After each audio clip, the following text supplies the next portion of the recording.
Hello everyone. तो आज का हमारा चैप्टर है इन्वेंट्री मैनेजमेंट। इसमें हम पढ़ते क्यों हैं, कौन से कोर्स के लिए ये यूज़फुल है। लाइक आप एमकॉम में हो, अगर आप ये वीडियो देख रहे हो तो मतलब प्रोबेबली आपके सेमेस्टर में ये होगा ना, तभी सिलेबस में है, तभी आप पढ़ रहे हो। तो यहाँ पे हम क्या करते हैं, देखो मेजर डिसीजंस जो हम लेते हैं इन्वेंट्री में, इन्वेंट्री काफ़ी यूज़फुल होती है ना एक ऑर्गेनाइजेशन के लिए। अगर हम प्रोडक्शन कर रहे हैं तो हमारी इन्वेंट्री काफ़ी यूज़फुल है। हमें एक टाइम में इन्वेंट्री में कितना इन्वेस्ट करना चाहिए, हमें कितने का ऑर्डर प्लेस करना चाहिए, हमारे पास कितना सेफ्टी स्टॉक होना चाहिए। सेफ्टी स्टॉक क्या, कि अगर हमारी जो सप्लाई है इन्वेंट्री की वो ख़त्म हो जाती है तो हमारे जो डिमांड हमारे गुड्स की जो डिमांड आ रही है वो कम नहीं होनी चाहिए।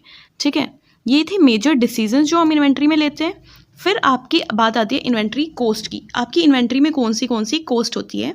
तो परचेज कोस्ट कौन सी, अगर जो आपने गुड्स प्रोड्यूस किया उसकी जो कोस्ट आ रही है वो ये मतलब हम इसे नॉमिनल कोस्ट भी कहते हैं। और परचेज कोस्ट में आपका ये भी आ सकता है कि देखो आपने कहीं से हम मेक और बाय डिसीजन आपने जैसे किया है ना कि गुड्स हम बाहर से परचेज कर रहे हैं तो उनकी जो ओरिजिनल जो कोस्ट आ रही है प्रोडक्शन की वो कोस्ट। फिर उसके बाद आता है आपका ऑर्डरिंग कोस्ट। ऑर्डरिंग कोस्ट को हम कहते हैं सेटअप कोस्ट, एक्विजिशन कोस्ट और प्रोक्योरमेंट कोस्ट भी कहते हैं। ठीक है, तो एक ऑर्डर को प्लेस करने की जो कोस्ट होती है, आपने किसी एक कंपनी को ऑर्डर किया और आपने कोई ऑर्डर प्लेस किया, तो आप एक बार ऑर्डर प्लेस करते हो, whether it includes transportation charges और भी जो भी चार्जेस है, ऑर्डर प्लेस करने की जो कॉस्ट है वो यहाँ पे आपकी आती है ऑर्डरिंग कोस्ट में। फिर आपका आता है कैरिंग कोस्ट। आपके पास गुड्स आ गए, आप उन्हें कैसे स्टोर कर रहे हो, मतलब स्टोरेज कोस्ट, इसे हम स्टोरेज कोस्ट भी कहते हैं, होल्डिंग कोस्ट भी कहते हैं। अगर इन्वेंट्री हमारे पास आ जाती है तो हम उसे कैसे स्टोर करते हैं, हम वेयर हाउस की रेंट दे रहे हैं, वेयर हाउस की कोस्ट यहाँ पे आपकी आती है। उसके अलावा आपने कोई उनकी निगरानी के लिए कोई रखा हुआ है तो उसकी कोस्ट आप उससे कुछ पैसे दे रहे हो, वो कोस्ट। फिर जो आपकी फोर्थ टाइप की कोस्ट आती है वो है स्टॉक आउट कोस्ट। अगर आपका स्टॉक आउट हो गई, आपकी इन्वेंट्री ख़त्म हो गई और जिसकी वजह से आपके ऑर्डर चले गए, मतलब हमारे कस्टमर चले गए, ठीक है, वो आती है आपकी stock out cost, shortage cost भी इसे कहते हैं। अब हमने डिफरेंट टाइप्स ऑफ कोस्ट तो पढ़ ली। अब उस कोस्ट को पढ़ने का क्या फ़ायदा है, जब तक हमें इन्वेंट्री मैनेज करनी नहीं आएगी तो कोस्ट पढ़ने का कोई लॉजिक नहीं है। इन्वेंट्री मैनेजमेंट में देखो आपके तीन टाइप के सिस्टम होते हैं। सबसे पहले आप क्या करते हो, एक क्वांटिटी फिक्स कर लेते हो। अगर हमारी क्वांटिटी उस लेवल से नीचे गई तो हम ऑर्डर फिर से प्लेस कर देंगे और हमारी क्वांटिटी फिर से बढ़ जाएगी। ठीक है, फिर एक आपका आता है पीरियोडिक रिव्यू सिस्टम। इसमें क्या करते हैं, हम टाइम टू टाइम फिक्स कर लेते हैं। लाइक हमने 100 डेज फिक्स कर लिया, 100 डेज़ के बाद हम फिर से ऑर्डर प्लेस कर देंगे। ठीक है, इन दोनों का मिक्स होता है एक आपका एसएस सिस्टम, जिसमें ये दोनों इंक्लूड होते हैं, क्वांटिटी भी एंड टाइम भी।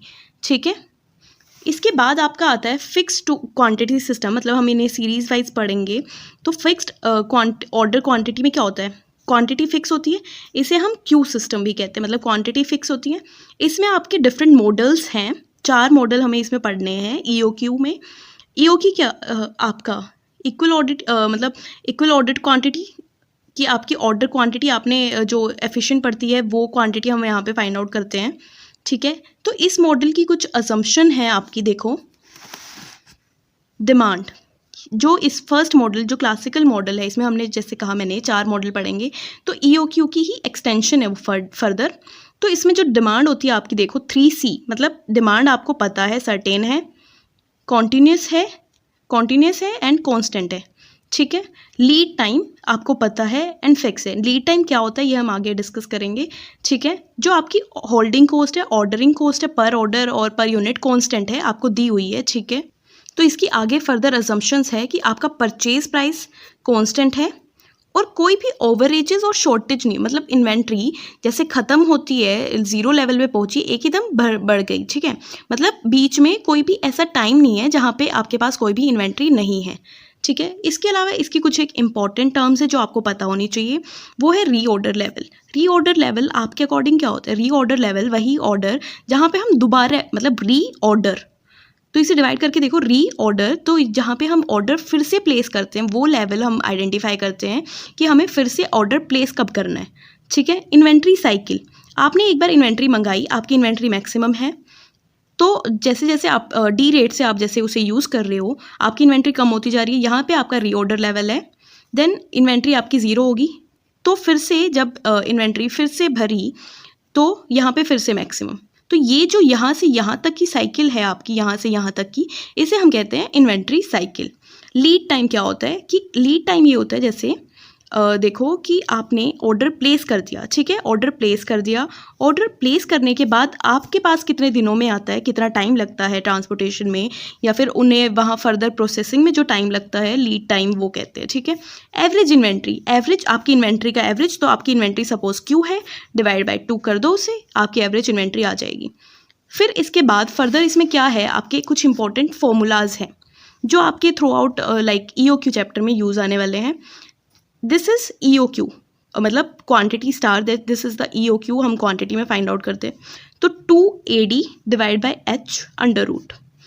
A is the acquisition cost, D is the demand throughout the year, H is the holding cost. कभी कभी आपको होल्डिंग कॉस्ट आपकी यूनिट प्राइस के प्रोपोर्शन में दी होती है, लाइक परसेंटेज में दिए, लाइक 24% ऑफ द प्राइस, तो हम उसे IC लिख देते हैं, ठीक है। ये है आपका फॉर्मूला EOQ इन यूनिट्स फाइंड आउट कर।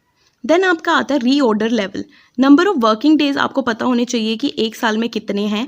सपोज किसी क्वेश्चन में दिया है number of working days through out a year कितने होते हैं आपके साल में, 360 डेज होते हैं, बट कोई ऑर्गेनाइजेशन 250 डेज काम करती है। लीड टाइम आपको ये भी क्वेश्चन में दिया होगा कि एक ऑर्गेनाइजेशन में अगर हमने ऑर्डर प्लेस किया तो ऑर्डर हमारे तक आने में कितना टाइम लगता है, ठीक है, ये भी आपको दिया होगा। फिर अगर आपको जैसे नंबर ऑफ़ वर्किंग डेज दिए हैं, डिमांड दी हुई है, तो उसकी हेल्प से आप डेली डिमांड निकाल लोगे। डेली डिमांड निकालने के बाद उसे मल्टीप्लाई कर दोगे लीड टाइम से, फिर आपका आ जाएगा रीऑर्डर लेवल, ठीक है। एक जो आपका फॉर्मूला पता होना चाहिए वो है annual total variable inventory cost. इसमें क्या क्या आता है आपका, वेरिएबल फैक्टर्स कौन से हैं यहाँ पे, हमारा देखो holding cost and the carrying cost, ठीक है। तो इसका फॉर्मूला है under root 2ADH। A is the acquisition cost, D is the demand, H is the holding cost, ठीक है। इन्वेंट्री साइकिल का फॉर्मूला देखो, Q इक्विटी जो EOQ ऑर्डर की हमारी क्वांटिटी है डिवाइड बाय द डिमांड, ठीक है। आपकी इन्वेंट्री साइकिल आ जाएगी, मतलब इसे फिर आप नंबर ऑफ वर्किंग डेज से मल्टीप्लाई करोगे, ठीक है। जैसे नंबर ऑफ वर्किंग डेज हमारे 250 थे, इनटू में हमने जो यहाँ से निकाला था, ठीक है, इससे आपका इन्वेंट्री साइकिल आ जाएगा। नंबर ऑफ ऑर्डर्स अगर आपको निकालना है 1 divide by T star, T हमारा क्या था, Q star divide by D, इसका opposite D divide by Q star, इसे आप D divide by Q star भी कर सकते हो, ठीक है। अभी तक हमने देखा था EOQ यूनिट्स में निकालने का, अब देखते हैं EOQ अगर हमें रुपीज़ में निकालना है तो whole under root ACD, this is the cost. अगर हमें डिमांड दी हुई है या कॉस्ट दी हुई है, सपोज हमें 20,000 अमाउंट दिया हुआ है रुपीज़ की, 20,000 रुपये का हम ऑर्डर प्लेस करते हैं, तो वो ठीक है। यहाँ पे this is the CD, amount आप डाल दो, फॉर्मूला एज इट इज़ ही है वो जो पहले क्वांटिटी वाला था। अदरवाइज आपको क्वांटिटी पता है, कॉस्ट पता है, तो उसके मल्टीप्लाई कर दो, सिंपल फॉर्मूला। ये वही टोटल कॉस्ट का भी, मतलब यहाँ पे भी हमने कॉस्ट ले लिया, अमाउंट ले लिया, और ये भी सेम ही फॉर्मूला है, ठीक है। तो जैसे ये आपका क्वेश्चन है, are you guys able to see this ना। तो A हमें दिया acquisition cost 150, holding cost is 2.40, demand is 2000, ये हमारा फॉर्मूला है। इसे हम फर्दर सॉल्व करेंगे तो देखो under root 2 acquisition cost is 150, demand is 2000 divide by this H ना 2.40, तो यहाँ से हमारी डिमांड आ जाती है। इसे जब हम सॉल्व करते हैं तो आ जाएगा आपका 500 यूनिट्स, ये हमारा यूनिट्स में था, ठीक है, दिस इज़ 2000।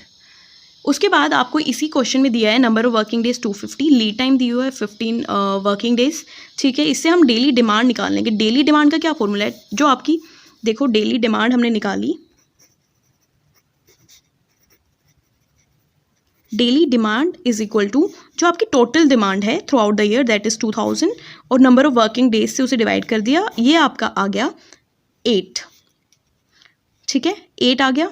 इसे हम लीड टाइम कितना था हमारा 15 डेज, तो 15 डेज में हमारी डिमांड कितनी होगी, 15 इंटू 8 दैट इज़ 120 ट्यूब्स की, 120 की, ठीक है। तो जब हमारा रीऑर्डर लेवल 120 पे पहुंचेगा तो हम फिर से ऑर्डर प्लेस करेंगे और फिर से इन्वेंट्री मंगाएंगे, जिसे आने में 15 दिन लग जाएंगे और फिर से हमारी इन्वेंट्री फिल हो जाएगी।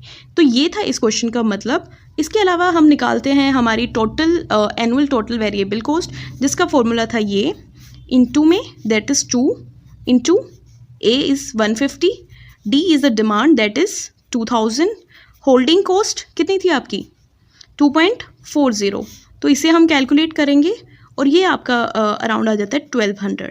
ठीक है, दीज आर द फॉर्मूलाज जो आपको मॉडल 1 में पढ़ने हैं EOQ में। आगे फर्दर एक्सटेंशंस हम पढ़ेंगे। ठीक है, thanks guys for watching this and don't forget to like the video.